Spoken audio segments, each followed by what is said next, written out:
You're good. Let's see what you got, bro. Okay. On Meta ads, and these are the 8 hacks that I wish I knew sooner. Starting with hack number 1. And this is a thing that nobody's talking about, and it's the exact reason why your video ads are tanking right now. Everybody thinks that you need slick video ads and UGC creatives in order to crush it on Meta ads in 2026, and they couldn't be more wrong. Everyone looks at my video ads or look at other people's video ads and think, man, that's exactly what I need to do in order to scale. But you see, since Meta launched Andromeda, this thing is a hungry panda, and you need to feed it with an absolutely absurd amount of fresh creatives in order for your ads not to fatigue. It is so hard to produce the volume of video that is required in order to have your ads not fatigue. Take, for instance, my own ad account. I have over 17 VSLs that I am running right now as ads, and that is just an absurd amount of volume. However, I can run thousands of different static ads much cheaper and much quicker than producing videos. And so if I had to pick on one type of creative format to do, whether video or statics, I would pick statics all day of the week. I have an entire creative team, and it is still a challenge for me to pump out the volume of video creative that I need to actually feed the ad account at the scale that I'm running. One way to do that is using my platform, Kong, where you can basically, at a click of a button, produce. Okay, I like the way he's going. You see, this is what digital marketers do. He has flipped the coin. He's not selling his product. Anyway, if that product is going to help you, why not use it? If it's going to help you, please, as much as you can, please use it. Okay? Produce 180 headlines, 2 body copy variations, and then you can go and basically pick from a whole library of proven ad creatives. And another reason that statics, in my opinion, are superior to videos, Facebook realized that there's only so many video ads that they can show each user per session on Facebook. And so their algorithm has a bias towards static ads because they can show way more statics to people within one session of Facebook. And so that's what they're optimized for, right? They are a business optimizing for revenue. If they can show more ads to the same person on the news feed, you're going to basically be the one that's going to benefit from that. I spent weeks and weeks in pre-production and planning and shooting, and then had my video team edit these super high polished VSLs. Then I looked at my ad account and I can see that there's these down and dirty native statics that I've created that literally are outperforming a VSL that took 2.5 months to produce. And that's why I'm so bullish on statics. So this is how you can apply this specifically to your business. Go over to whatever calendar that you use to manage your week and dedicate 1 hour per week where you take your winning offer, your winning product or service, and you have 1 hour that you dedicate to creating fresh creatives every single week. Which brings us to hack number 2. And this one is a filthy little one that I have recently found out that goes absolutely wild. So everyone knows about finding your winning creative or your winning ad. But what most people don't know is that with Andromeda, it is looking and analyzing your image, your copy, your offer, your landing page. And all it's trying to do is find that person to serve them your ad. So if you want to target different people, you actually have to put that in the creative and in the body copy. So what I do is I get my best winning ad, and then I have a look at what are the 20% of clients that represent 80% of the revenue in my business. I look at the niches that they operate in, and then I basically put those niches in the headline or the body copy of the ad. Here's how to get 462 leads per week on autopilot. Then it might be, here's how to get 462 dental leads on autopilot. Sorry about that. Lawyer leads, property investment leads, whatever the niches are that you specifically want to target, you simply just take your winning ad, you duplicate it out, and you insert that keyword. This thing alone will dramatically drop your cost per lead, and it will open up different pockets of audiences on Meta that if you just had a generic ad, you would not be able to reach.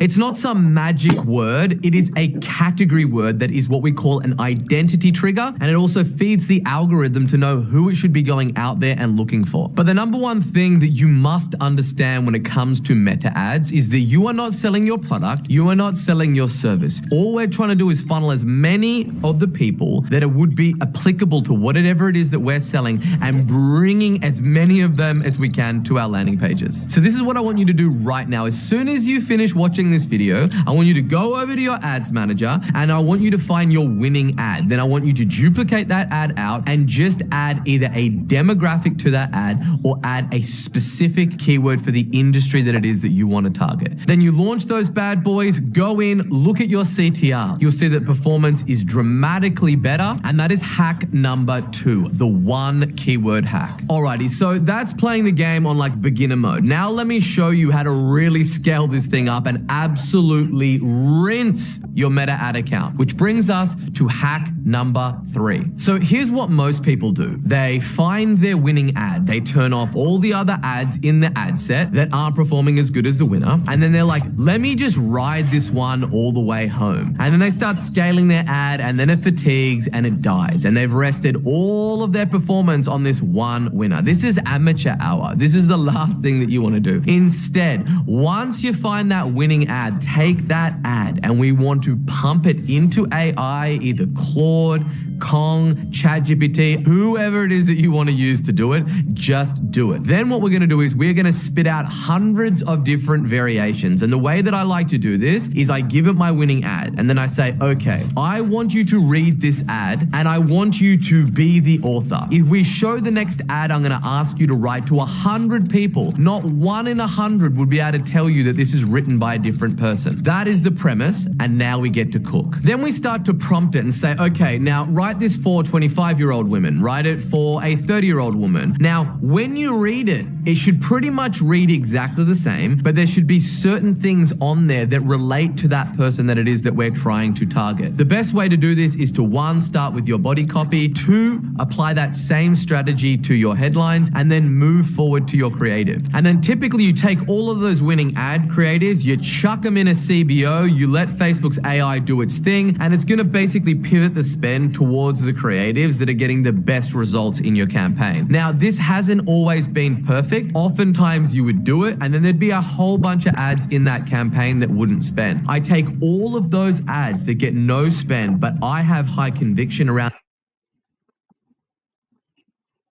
where I take all of those dead ads, put them into an ad set, and then I launch those, and then typically I can juice out another 20% of ads that are all winners there. And that is hack number 3, the winning format clone. However, everything that I've given you so far is absolutely worthless unless you get this next step right. Because if your ads look like ads, then they are already dead on arrival. Let me tell you a story that is just far too common that I hear every single day. Somebody sits down, they're putting together their meta ads, and the first thing that they think about is, Sabri, how do I make my ad pop off the feed? I want it to really stand out and like hijack people's attention. And guess what people hate more than anything? Is ads. That's why there are hundreds of millions of people that have downloaded and installed ad blockers. So instead of making our ads look like ads, we are going to do the absolute opposite. And we are going to look at what is the type of content that people are natively consuming on these platforms. I am running a 46-minute YouTube video with minimal editing right now. It's got, millions of views organically on YouTube, and I'm taking that winning creative and then I'm just running that as an ad because I already know that that content bangs organically. It's already proven it with millions of views organically. So then what I'm doing is I'm just moving that over to the paid ads engine, pouring gasoline on it and lighting that puppy on fire and letting it scale. And that's exactly what it is that you want to do. You might not have a video on YouTube that's got millions of views. That's okay. Just look at what is the native content that people are consuming in your niche already. Another quick hack to do is you can create what we call a burner account. So you basically sign up for a clean slate TikTok and Instagram account and then go follow all the different influencers and pages in your niche and like their content. Then every time you log into that burner account, you're going to basically see the most popular content in your niche rise to the top of your news feed. And if that's what's getting promoted in the algorithm, then that's exactly the type of ads that you want to produce and then run them as paid ads. And I can guarantee you that this will outperform your current best performing ad, which is hack number 4.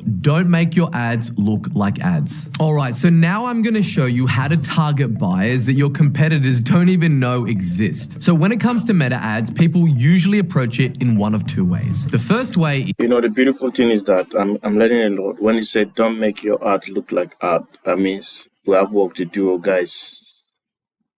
I'm telling you, work day. is they try to get super laser targeted with the type of people that they're trying to target. And they do basically what we call interest stacking. They take all the interests in the niche, they're like golf, they're like Mercedes-Benz, and they stack all of those things up and they're like, man, that is one ultra layered targeting. That is crazy, man. I like what I'm hearing from this dude, man. This is a genius. This is gold.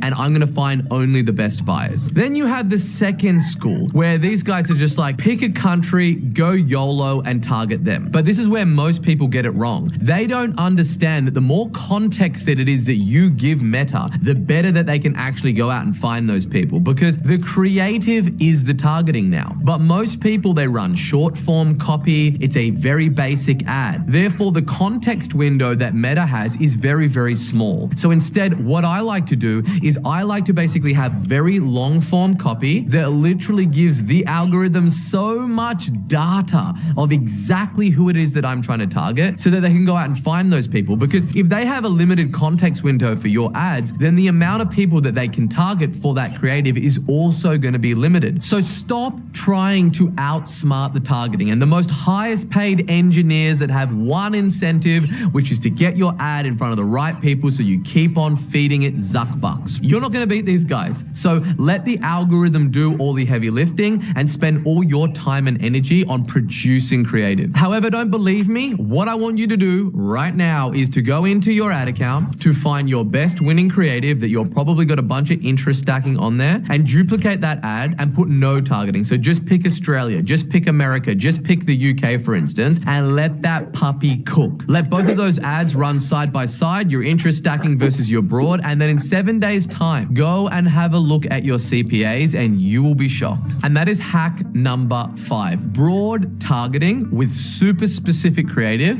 is the new meta. Okay, so this next hack is exactly what happens after you actually get somebody to click. Because most advertisers, they spend 90% of their effort on the actual ads and only 10% on optimizing their landing pages. And this is a huge mistake, because if there isn't congruence based on what they clicked on to what they see on the landing page, they're just gonna dip, right? You're gonna have a very high bounce rate. You might be getting super high CTRs, low cost per clicks from your actual ads, but your CPAs and your conversion rates will be in the toilet because it doesn't match that send. So this is what I like to do. Meta is the best split testing tool that exists on planet Earth. Your headlines are exposed to, usually 1,000 times the amount of people that actually click on your landing page. So therefore, you're getting so much more statistical significant data based on which headlines work. So I'll be running, 20, 30, 40 different headlines for an ad variant. Then I'm going to find what the best performing headline is. I'm going to take that headline and I'm going to mirror that on my actual landing page. When I do this, I usually increase the conversion rate by a bare minimum of 15 to 20%. Just that one thing, not only in the headline, but in the sub-headline and also the lead-in of that copy. I have a rule. At any given time, I have to have at least 3 split tests running. Otherwise, I have a severe sense of anxiety. What you want to always make sure that you're doing is taking your insights from your best performing ads and making them present on your landing page and then running them as split tests to just inch out 10, 20, 30% higher conversion rates across the board. So what you want to do right now is open up your ads account, have a look at your top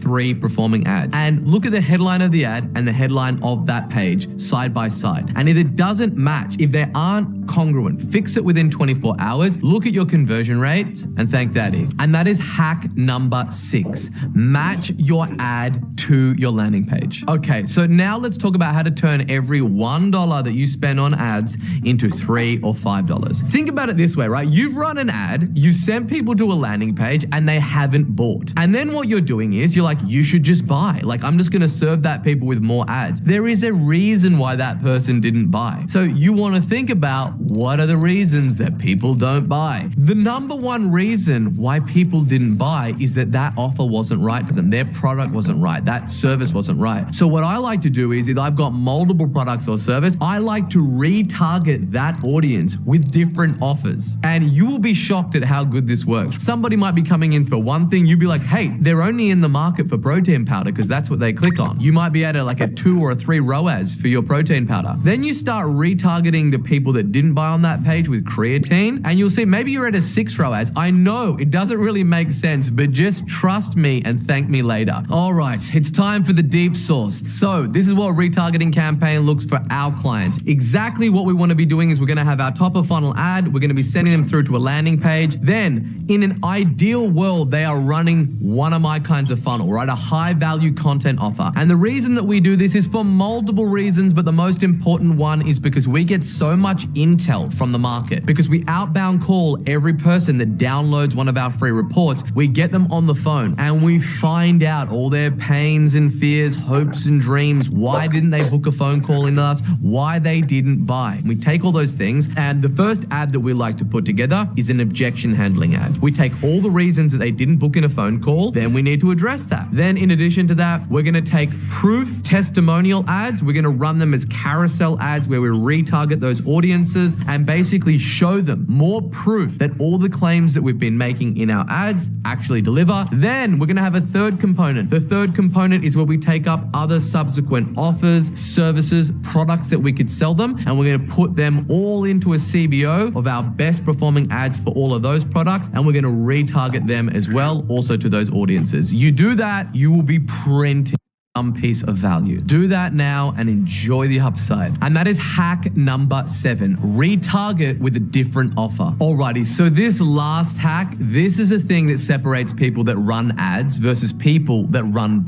Oh, why are you not spending more money? He's like, I don't know. But then more often than not, when I then convince somebody to spend more money, down to an 11, and I'm like, okay, cool, but did you make more money within a 30-day period? And they're like, Yeah, but the ROAS number as a percentage went down. who cares? With a ROAS percentage, I need that net cash. What you really want to be doing is looking at what the blended ROAS is, not on an ad account level, but on a business level. And that's the thing that you're optimizing. But even more important than blended ROAS is realistically net free cash flow. What you want to do is find what that break-even ROAS is, what is a realistic number that you can spend as the maximum to acquire a customer, and you want to keep feeding the beast until you get close to that number. You want to scale your ads as hard as you possibly can, even if the ROAS goes down from a 10 to a 5, but the difference is between spending $1,000 a month to spending $100,000 a month. You make so much more money at the end of the day. The only way that you get confidence to scale a business is based on data, and you want to make sure that the integrity of your data is sound. Data gives you confidence, and if you have confidence, you move with speed and conviction, and that is the way that you go out there and literally